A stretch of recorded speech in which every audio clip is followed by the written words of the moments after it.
ساعات شعات أخيلو زنام سنادونا نفيلم مالنا زغوركم تعزبتنا كميتم سيوني لهم سنبس 3 تقم تسترالو زناتات وشتنوصان حيزالكم قريبا لهم مسنادونا كساب زازمنا مكتالكم بخبر زعد من مساحاتكم تصنعن ميكايل حدقو فلما بكنت وتاتو فيلم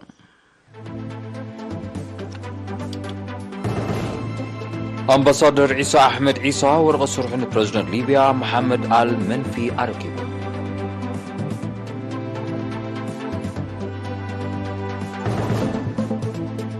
حارس توتنو زوبا من دفرا كابل صياغ معصيد نمدحان زاخل زراتون باقا كوكبو مزخاخر غريبو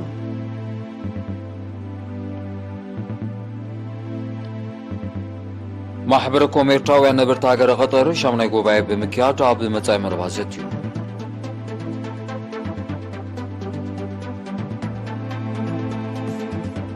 عبد زيناتات وصاي عبد كتما مقاديشو صومال بستخير شبرو متقعتات العلا حدمي تسبات تغتيلهم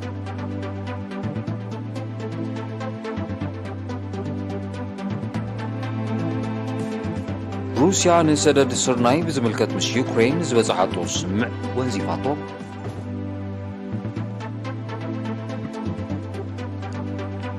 عبد دوب كوريا بعمتاو تنبل بستخص تغتقط كبير سباو كساراتات وريو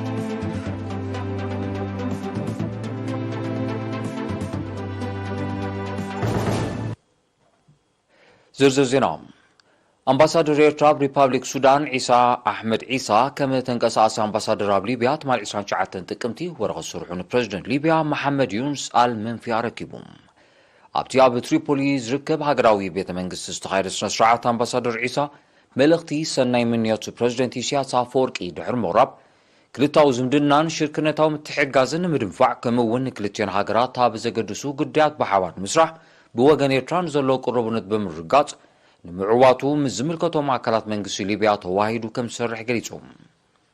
بريزيدنت محمد آل منفي بوغنو حونتاو زمدناتات ليبيا عن إيرتران مدلال أبتستغسى مدايات بحافشا بديبلوماسي كتوبان زباون هاجراوند قدياتن بحبار مسرح بوغن هاجرون زلو دليتن دلونتنا نتيروم بريزيدنت محمد آل منفي عب موداتان بريزيدنت إسياس أفوركي ملوتعنا نيرتران هزبان سلامن بلصقنان نمباسادر عيسى دما صبوغ ناي سراع غيزي تمنيوم امباسادر عيسى بعشران شعاتن تقمتي قداح ورغ سرحون منستر قديات وصاي ليبيا اب زركبلون اب معزاز كلتاو زمدناتاتن حبرا وقداسنا زلوم زوباوي قدياتن كمزته كابت بوتا زبصحنا حبريتا افليتوم ناب زغصر زينا مسنسجرم حرصوت نو زوبا من دفرا بتصبو درجة زبصح زراتهم باقا كوكبو بيت صحفة حرشات نو زوبا أزغاقيرهم وكليرينا يوهانا كحسين زملكتو ماكالات الزراريبان زدالتو تحسو أرسي ماسمروم حرصت نوزوبا من دفرا أبز وقت نزر زلو طياق معتيد أبقمت بمتاو زاخل زراتهم تقلاطيفهم كأكبو بيت صحفة حرشات نوزوبات أو بيعم حلفت بيت صحفة أتو برخة تخلص الله سيابزها بحبريتا لو معمد ولا كوازنا باز مراد حيروز جمرن زرق حزين برون انتخونه كابور حسنة أما اللقت نوزوبات طبق شفنا زنبرو زناب سلسة مزقبة كلهم زراتي عبد الرجع عتيد كم زبطحو قليتهم كاب تغلالا استزرقل على 13 هكتار 8 ميتاوي تاكل 19 ميتاوي طرتات 1 ميتاوي دما ناي قبي ازرقتي كم زخونه زحبره اتو برخت بحفشه اب صبق كنتات كم زركب ارغاغيصوم اب زحلفه 5 عمتات نوزوبا مندفرا مرص ازرقت سرناي بمبزح بركوت مهرتي كحفز كم زبقع بمذكر لوم زبن اب 75 هكتار مرص زر سرناي مبزح ن 51 ابنتاوين حارستوت زتعدله وصيتو لعل مخانو ابريهم ام بزح مرص زر سرناي زنطف ابنتاوي حارستاي موسى عمر ابزها حبريتا ابز حلف عمت ززرهم مرص زر سرناي كاب هكتار 50 كنتال كم زرخبلو بمغلات بز تتبابيعو لو معمت اسفيحو بمزرع بركوت مهرتك حفز تثبيت كم زلو افليتهم زيت ادري زل معزلو ابنتاوي حارستاي كحساي هايله بوغنو ابز حلف عمت زجمرو مبزح لوم زبنون اب 2 هكتار كم زغطلون اب صبق درجه بصيحو كم زلون بمتقاس كاب ሄክታር ክሳብ 25 ኩንታል ክረክብ ተስፋ ከም ዘለዎ ገሊጹ ኣብ መወዳእታ ኣመሓዳር ዞባ መንደፈራ አቶ ህዝቅያስ ውህበት ሓረስቶት ተመክሮኦም ብምጥቃምን ብሰሞያን ዝወሃቡ ምኽሪ ኣብ ግብሪ ብምውዓልን እቶታውነቶም ከም ንምባል ንዘካይድዎ ጻዕሪ ብምምጓስ ዓመት ሙሉእ ንዝጻዓርሉ ዘራእቲ ካብ ባህርያዊ ተጻብኦታት ንምድሓን በኣጋ ክእክብዎ ተማሕጺኑ ማሕበረኮም ኤርትራውያን ነበርቲ ቀጠር ማሕበረኮም ንኹሉ ብዝብል ቴማ ብ28 ጥቅምቲ ሻምናይ ጉባኤ አካይዱ ኣብቲ ብርክት ዝበሉ ወከልቲ ዝተሳተፉ ጉባኤ ኣምባሳደር ኤርትራ ብቀጠር አቶ ዓሊ ኢብራሂም ኣብ ዘስምዖ መኽፈቲ ቃል ንኣገዳስነት ማሕበረኮም ኣብ ጥርናፈ ዜጋታት ምኹስካስ ክብርታት ምዕቃብ ባህሊ ከምኡውን ምኹላዕ መንነትን ምስሊ ሃገርን ብምጥቃስ ንሰናዳኢት ኣካል ስለቲ ዝገበረቶ ዘይሕልል ጻዕሪ ሞጊሱ ኣምባሳደር ዓሊ ኣስዒቡ ዝምረጹ ሓደስቲ ኣካየድቲ ማሕበረኮም ኣብ ዘሰላስልዎ ንሃገርን ማሕበረኮምን ዘርብሕ ንጥፈታት ኤምባሲ ኣብ ጎኖም ከም ዘሎ ኣረጋጊጹ ኣብ መወዳእታ ተሳተፍቲ ኣብ ስራሕ ብዝነበረት ኣካየዲት ኣካል ኣብ ዘቐረበ ኩሉ መዳያዊ ጸብጻብን ገምጋምን ድሕሪ ዘካየድዎ ዘተ ብ11 ኣባላት ዝቖመት ሓዳስ ኣካየዲት ኣካል መሪጾም እዚ ከምዚ ኢሉ እንከሎ ሓዳስ ኣካየዲት ኣካል ማሕበረኮም ኤርትራውያን ነበርቲ ሃገረ ቀጠር ብ29 ጥቅምቲ ኣብ ዘቃንዓቶ ቀዳማይ ኣኼባ ናይ ስራሕ ምክፋል ብምግባር ንትግባረ ተበጊሳ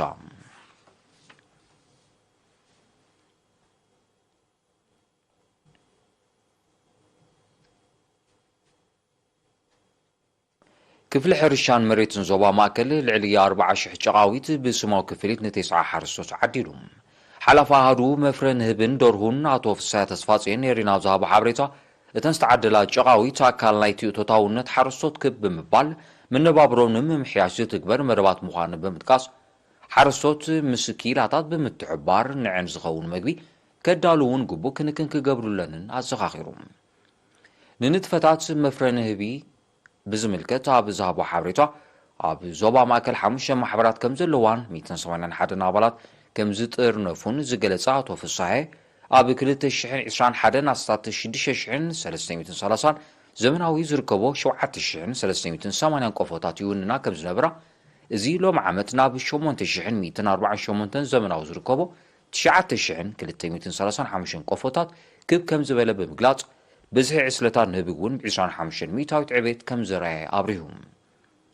እታ ሃዱ ብተወሳኺ ኣፍረይቲ ንህቢ ብማሕበር ተጠርኒፎም ጥዕኑ ዝተረጋገጸ መዓር ከፍርዩ ምእንቲ ቀጻል ስልጠና ምብዛሕ ሹም ንህቢ ከም ዝህብን ምክታል ዕስለ ንህቢ ከም ዝገብርን ብምሕባር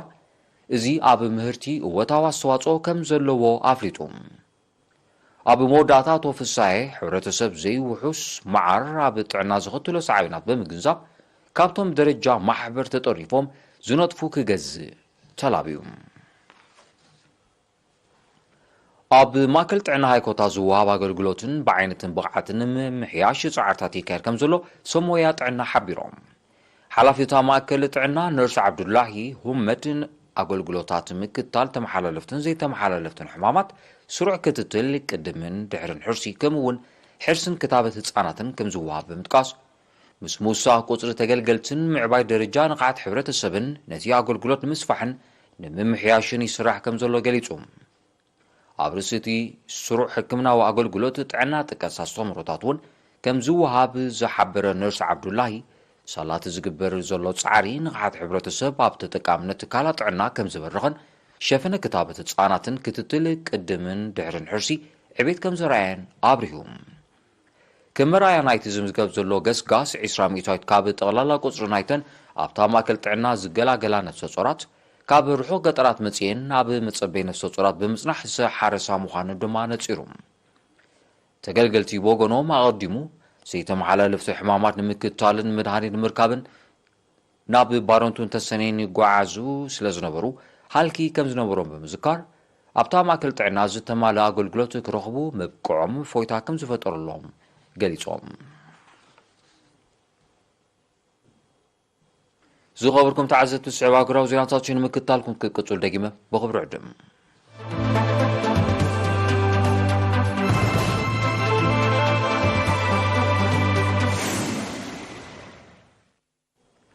ዜናው መሰናዶ ኤርቲቪ ናውጽለ ክብራት ተዓዘብቲ ስለምክታልኩም ማዘ መስግን ዜና ወጻይ تمال 29 ጥቅምቲ ኣብ ከተማ መቃዲሾ ሶማል ብዝተኻየደ ሽበራዊ መጥቃዕታት ልዕሊ 100 ሰባት ከም ተቐትሉ ማዕከናት ዜና ኣቃሊሐን በቲ ነቶክቲ ኣብ መካይን ብምጽዋር ዝተፈጸመ መጥቃዕታት ሩስያ ዝርከብዎም ልዕሊ 300 ቆሲሎም በምህላዎም ቁጽሪ ሙታት ክዛይድ ከም ዝኽእል ሰብ መዚ ሕክምና ሶማል ኣሚቶም ኣለዉ እዚ መጥቃዕቲ እዚ ኣብ 2017 ልዕሊ 500 ሰባት ዝቐዘፈ መጥቃዕቲ ኣብ ዝተፈጸመሉ ከም እተኻይደ ተፈሊጡ ኣብ ዝተፈላለዩ ከባቢታት ሶማል መጥቃዕታት ከካይድ ጸንሐ ሽበራዊ ጉጅለ አልሸባብ ናይዚ ሓድሽ መጥቃዕቲ ሓላፍነት ወሲዱሎ ነቲ መጥቃዕቲ ዝኾነ መንግስቲ ሶማል ኣብ ልዕሊ አልሸባብ ዝካየድ ወታደራዊ ስርሒታት ክሕይል ምዃኑ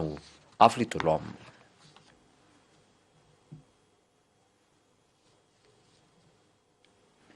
ሩስያ ብጸሊም ባሕሪ ንዝካየድ ሰደድ ስርናይ ብዝምልከት ምስ ዩክሬን ዝበፅሓቶ ስምዕ ከም ዝወዘፈቶ ኣፍሊጣ ሩስያ ነቲ ስጉምቲ ዝወሰደት ዩክሬን ትማል 29 ጥቅምቲ ኣብ ልዕሊ መራኸባ መጥቃዕቲ ሰብ ኣልቦ ነፈርቲ ከም ዘካየደት ብምኽሳስ እያ እቲ ስምዕ ውሕስነት መራኸብ ሃገሩ ዘረጋግጽ እንተኾይኑ ቀጻልነት ከም ዘይህልዎ እዩ ሚኒስትሪ ምክልኻል ሩስያ ገሊጹ ዘሎ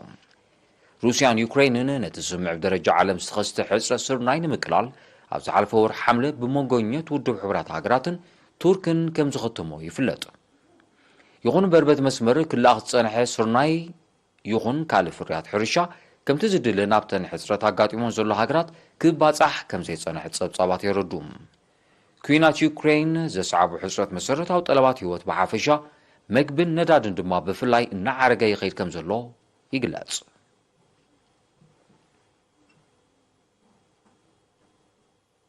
ትማል 29 ጥቅምቲ ኣብ ደቡብ ኮርያ ብዓመታዊ ጽምብል ብዝተኸሰተ ጽቕጥቅጥ 20 ወጻእተኛታት ዝርከቦም ልዕሊ 150 ሰባት ከም ዝሞቱ ተገሊጹ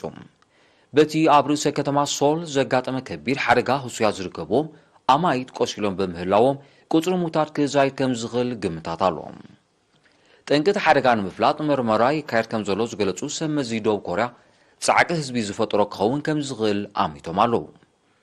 ኣብቲ ሃይማኖታዊ ጽምብል ልዕሊ 100,000 ሰባት ከም ዝነበሩ እዩ ዝግለጽ ዘሎ በቲ ሰዓበ ፍጻመ ናብ ህዝብን መንግስትን ናይ ሓዘን መልእኽቲ ዘመሓላለፈ ፕረዚደንት ደቡብ ኮርያ ዩን ሶክ ዩል ሃገራዊ ናይ ሓዘን ቅንያት ኣውጅሎም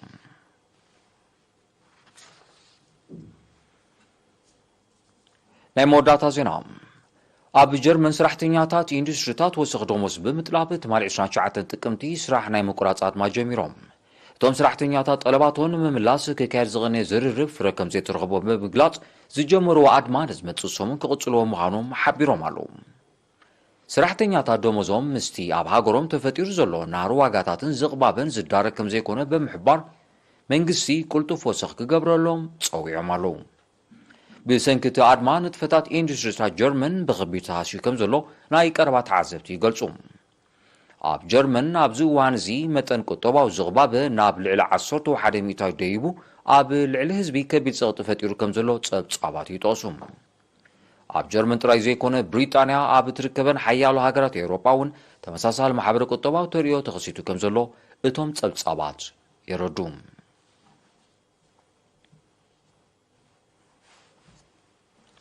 ዜናታት ምዛማር ሳው ዜና ክደግመልኩም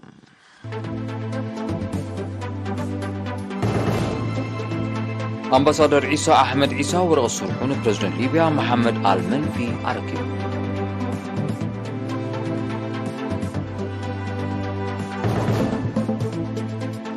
حارس صوت نوزوبا من دفرا كابت سياغ معتين مرحان زاخل زراتون باقا كوكوبو مزخاخر غريبو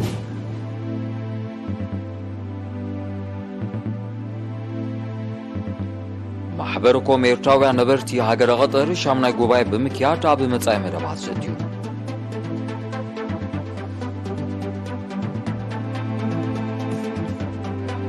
ኣብ ዜናታት ወጻኢ ኣብ ከተማ መቃዲሾ ሶማል ብዝተኻየደ ሽበራዊ መጥቃዕታት ልዕሊ 100 ሰባት ተቐቲሎም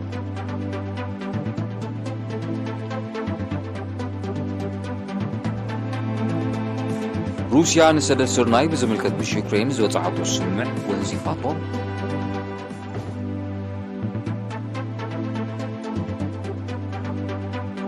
ኣብ ደቡብ ኮርያ ብዓመታዊ ጽምብል ብዝተኸስተ ጽቕጥቅጥ ከቢድ ሰብኣዊ ክሳራታት ወሪዱ